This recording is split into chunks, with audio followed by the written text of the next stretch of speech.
Patty. I'm so excited that you're here joining me today for Bitz About Botz. Thanks so much for agreeing. Thanks so much for having me, Paula. I'm really looking forward to our conversation.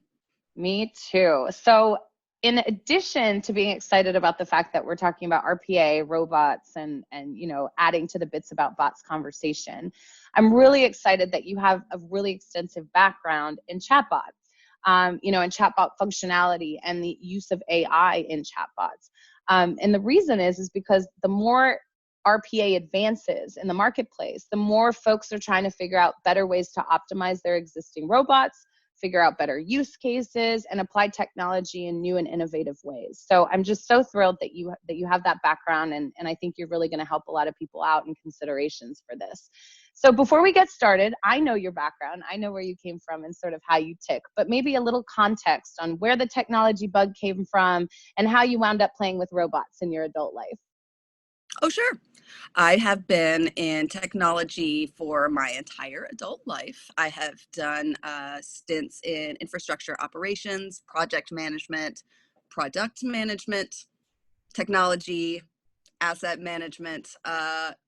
What really ties these together is that I'm very passionate about providing a cohesive user experience, whether that user is a customer or an employee or myself, giving people the tools that they need to complete a workflow from the beginning so that they don't have to break out of their trajectory to do something when they're still just trying to complete one task.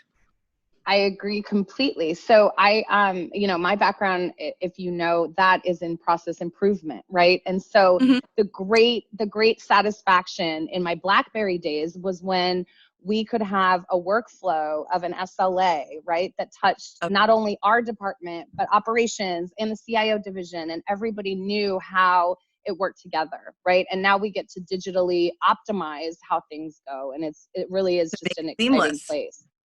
And make it seamless, right?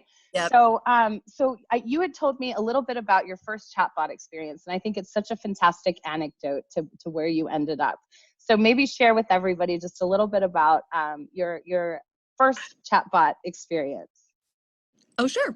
Chatbots are actually what got me interested in technology to begin with. So when I was a kid, my grandfather, who was also an early adopter of technology, had just bought a new Macintosh computer. One of the applications that came preloaded on it was a chatbot program. It was a pretty basic chatbot called Eliza, so some of your viewers may be familiar with it. And Eliza was structured to just act like a traditional psychotherapist. So you would say, hello, and it would say, hello. And then if you said, how are you? It would know the answers to some basic questions and say, yes, I'm fine. But then it would begin asking you for information about how you're doing. How are you doing? I'm feeling sad. Can you tell me how you're feeling, why you're feeling sad? What things led to your feeling sad? Do you remember feeling sad in your childhood? So it was all really based on what the user input was and kind of reflecting the conversation back to the user. But I found it fascinating. Yeah, that's absolutely incredible. And this was the 1960s, right? Is where when this took place. This was, I mean, many moons ago, pre-iPhone, right? Yeah, exactly. So this was back before, in the 60s. right? So They before wanted to Siri. Yeah, they were trying to come up with just a program that would inspire some doubt as to whether it was a computer or another person that the user was talking to. That's just so fantastic. And without the application of AI back then, right? It was more about structuring the data into usable components and responses that could then be leveraged. Sure. So that was then. This is now. We have a whole host. It's almost difficult to keep up with the marketplace of how many different offerings there are in this space. And I know that you recently attended. You always stay up to date with everything that's going on. So maybe paint a little landscape about where today's chatbot technology is, and then we'll get into how people are asking us at WonderBotz about it, and then some of the places that I know we can help people think through the considerations for this new technology to apply. Well, we know a lot of big tech firms are using conversational AI and chatbots to try and do customer contact. So if you have a customer service issue or an issue with an order, a lot of the major retailers are already using chat to try and direct those conversations so that people can get resolution without having to interact with another human. We're also seeing a lot of intelligent automation tools come out with native integration for a chatbot. So there are a lot of things that people really want to be able to do without having to interact with a person. One of my biggest use cases that I've seen in the corporate world is ticketing systems. People work really hard on creating intuitive and friendly ticketing system interfaces, which people just don't want to use, because I've met 0 people in my life that wanted to tell me about a ticketing system that they liked that weren't trying to sell it to me. And as a ticketing system user, that's not a technologist, I can attest to the fact that it is just a clunky, cumbersome process, and getting an answer on when the resolution takes place is next to impossible, right? If not set up. So that's a fantastic example. You know, so as they're getting better, you know, with the contextual learning and the advancement of AI, and becoming more of digital interpreters rather than just machines that are ingesting, right? So we're embarking on sort of this interpretation place, and NLU, NMLOP, you know, the alphabet soup goes on and on, you know, with how folks are classifying it. But for the simplicity's sake of folks that are not in our industry, right, I consider this digital interpretation. So as the digital, right, is understanding that, we have a feedback loop now, right? Because the interpretation is getting smarter, and then that's being able to pump back into the system. So what kind of places, you know, if you were advising somebody to consider this as a use case, you know, what areas aside from, you know, ticketing and contact center do you think that, you know, they could help with? We've seen a lot of people trying to triage emails. Has that been your experience with Chatbot? Oh, that's a great one, especially using chatbots to do callbacks for things that could easily be resolved with a standard operating procedure. That way, people are there to handle the escalations that require critical thinking, but you don't have to waste those person hours on problems that don't require them. No, I think that makes a lot of sense. And maybe taking it down to a little bit of a consideration of sort of where the cost benefit analysis comes into play would be helpful too, right? So a lot of times we see a shiny toy, but it doesn't necessarily mean that it has a material gain, right? So when is it a good time, and how would you recommend, you know, people going about getting executive sponsorship and, you know, stakeholder buy-in across business lines to get on board with the chatbot, you know, implementation in an organization? I love that you asked this question, because I'm doing some research right now to answer exactly this on a panel at the next IA Select in November. Congratulations. We will stay tuned for that too. Thank you. I'm really looking forward to it. And one of the reasons that I asked to do that question is because it's kind of a challenge for me as well. So it's really easy to say, hey, CTO, check it out. I have got $17 million of value for you out of this automated process. But if that's not being seen on the balance sheet, especially these days, people are just not interested. So we're having to find different ways to quantify the value of intelligent automation, because we're really enabling ourselves to do stuff that we would never have been able to do before. If it's going to take $17 million worth of person hours to do a process, it's not like you're going to do that manual process. You're not going to go out there and then physically look at a machine and then put a green dot in a spreadsheet every time you see a green light. You have to have automated monitoring. So the value prop there is, I think, one of the biggest questions in the intelligent automation space right now. And I have seen different ways of presenting it. One of the ways is you would have needed this many FTEs to perform the functionality that we provided for you. You can try to quantify the risk that was avoided, because duplication avoidance is risk avoidance. You can talk about the impact to your technology footprint, like we have hardened by this percentage. There are a lot of metrics there, and the richness of available data points is really helpful in that. But like with a lot of I guess, business intelligence questions that I have seen, figuring out what the question is really is the hard part. No, I completely agree. And I think, what we often lead with, at WonderBotz is you have to start with the ones that are going to get you to a point of self-sufficiency. Oh So yeah. these intelligent automation programs, right, that are just, that are growing and scaling, in order to not have to continuously justify their existence, Yep. right? It's important to measure back to that, to that balance sheet item.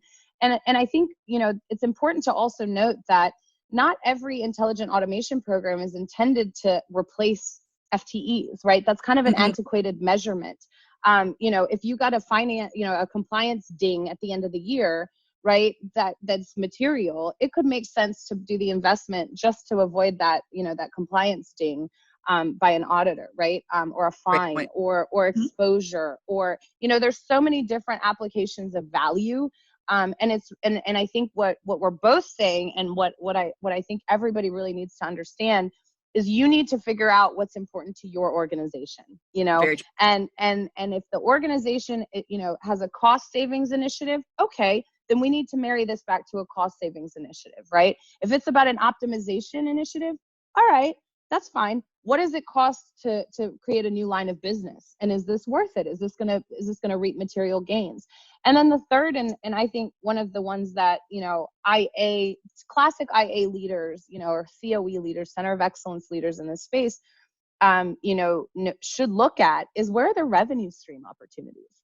Because the real hero, right, of an intelligent automation program is going to be the one that says, hey, I found money that was, under wraps, right? We didn't see. I exposed some potential revenue, or even created a new revenue stream, which a lot of our clients who are BPO providers have actually been able to do as well. That's awesome. So The golden egg right yeah, there. yeah, so it's there's multiple levers, and I think it's just about a consistent communication, right, and having kind of that open feedback about what are the outcomes, and are we getting closer to achieving them. I think there's also another lever that maybe is not being talked about as much, but especially the bigger a corporation or a company or an organization is, the more tribal lore there is that's required to support the organization, that's just stuck in somebody's head somewhere. I don't like to use the bus metaphor, but if your best employee wins the lottery tomorrow and has no reason to come back to work and turn in their badge, what are you going to do? It's really crucial to have the kind of automation that's going to give you artifacts about what it's doing and why each decision was made, so that you don't have to wonder about it and find your Rosetta Stone to go back 20 years later and figure out why the previous guy did something that is now required to support infrastructure, and you don't understand what the reasoning behind it was. Exactly. And that's just so true. I can't tell you how many, and that's a war on talent in general. There's a talent shortage, just in general, and it's been going on for a few years now. And it's especially impacting this space, right? So if you can't justify or identify where this is going to make an impact or move the needle, it becomes increasingly harder to justify. And the tribal knowledge too. The interesting thing there is there's actually a use case that was very interesting, is a company that still operates on mainframes, and has mainframe clients, and there's a lot of them, and they're Fortune 500, and they're not getting off those bad boys. We got to work around, right? Because they don't. And exactly. So why they don't break? Why would you have to, right? So in the other piece that I think is important to note here is that as we use legacy technology, right? So let's talk a little bit about if you're not, automation ready, right? And a lot of blogs, articles say that you have to have a current ERP. Not true, right? There's a lot of uninformation, right, or disinformation out there about what automation readiness looks like. So what would you recommend to somebody nascent, beginning the journey, thinking this through? Or maybe somebody scaling to add chatbots to their existing IA program? What would you say would be the considerations there, in thinking that through? Should you be thinking about replacing humans, or should it be an iterative process of what the future state is going to look like? I think that not many industries have jobs where a human could be fully replaced by a bot. Most jobs are not busy work or Bob in the button factory pressing a button over and over. There are button pressing bots right now. I'm sure Bob was not super fulfilled in the job. And even in use cases like customer service or order problem or trying to get something really basic accomplished through chat, the bots don't always do the best job of correctly identifying the user's intent, and they aren't always set up to provide whatever it is that a user needs. So people are much better at critical thinking than any kind of automation that I have encountered has been. Bots are great if you know exactly what you want done. I would say robot intern is an ideal way of putting it, because anything really requiring much analysis at all is just a much better use case for a person. I agree. I agree. And I think you and I are both of the same mind that we're not trying to replace the human experience, right? This is just about augmenting it. Absolutely. I know there are some, I have theories about a generational divide in how different generations prefer to engage support work stream. I feel like Gen Z would go hours out of their way to avoid having to talk to a real person if possible. But I don't have any data behind that. It would be Yeah, really well, interesting to see as the generations shift in the workplace, as the predominant generations shift, how changes occur to how people prefer to initiate that work stream. yep. No, and what I was going to just add to that is there's actually a lot of research on that. So I'll share it with you. It's the Oh, I five can't wait. generation, yeah, the 5 generations in the workplace has really created a rift and a shift. And a lot of my clients are CFOs, finance leaders, and that is what they're dealing with, right? Is attrition because the job's not enriching enough. I need to apply technology sometimes just to keep my workforce. So sometimes a chatbot, Employee experience is huge, huge, huge. exactly. Exactly. So employee experience kind of coming full circle. Sometimes it's not just about your customers, right? It's about retention of your employees, because there is a cost associated with that attrition churn, if that's the case. Well, thanks so much for your time, Patty. That was such an enriching discussion. And I think we can provide everybody with some links and some additional resources on learning more about this up and coming emerging technology that we're beginning to see everywhere. Thanks so much, Paula. I really appreciate your time, and I can't wait to see what comes out next in the very exciting world of intelligent automation. It's never ending, right? Thanks so Yeah. much. Have a good Thanks. day. You too.